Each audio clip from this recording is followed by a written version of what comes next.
कहता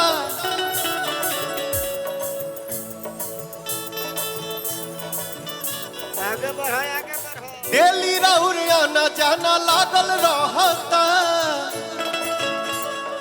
दिल पर हाथ धके देखई का कहता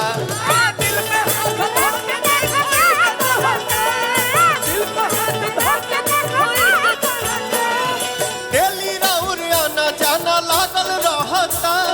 दिल पर हाथ धके देखई का कहता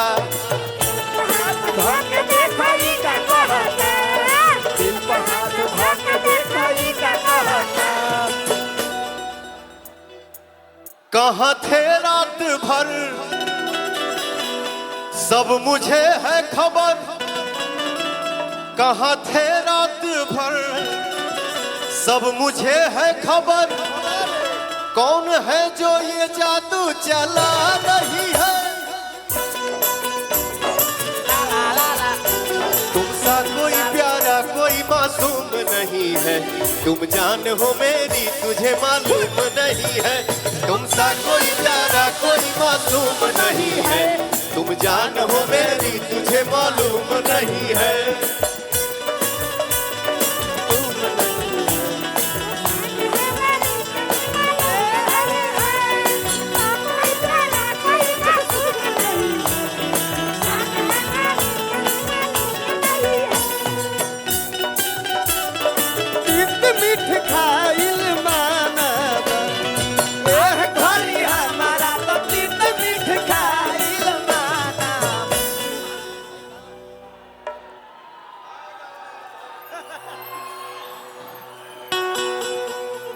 बताओ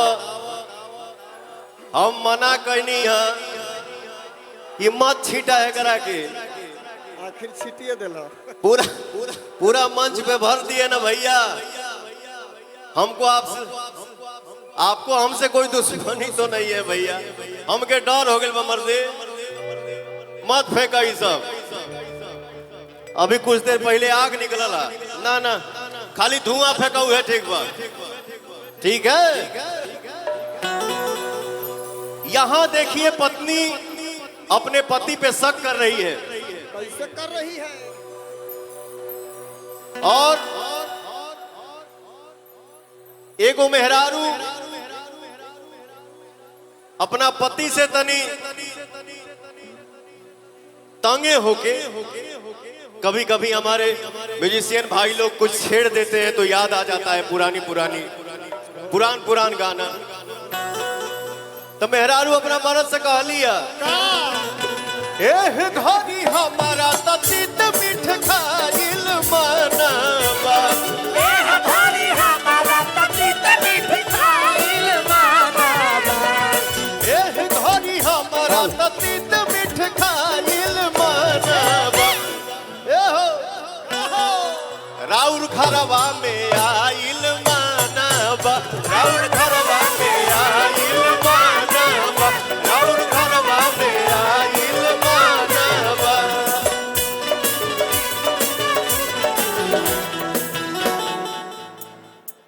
तने धीरे धीरे गाओ मर्दे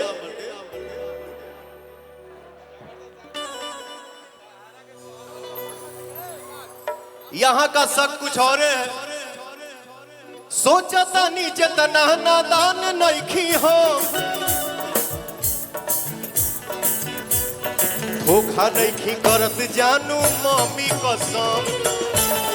जान यार मारी कसम धोखा नहीं की जान जान मारी कसम सोचता नीचे तना नादान नइखी हो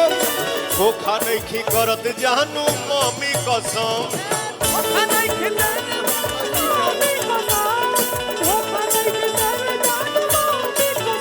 कैसे करे विश्वास रोशन हो बदमाश कैसे करे विश्वास रोशन हो बदमाश पवन जिसका था डर हमको बात वही है पवन जिसका था डर हमको बात वही है तुम सा कोई प्यारा कोई मासूम नहीं है, तुम सा कोई प्यारा कोई मासूम नहीं है, तुम जान हो मेरी तुझे मालूम नहीं है, तुम सा कोई प्यारा कोई मासूम नहीं है,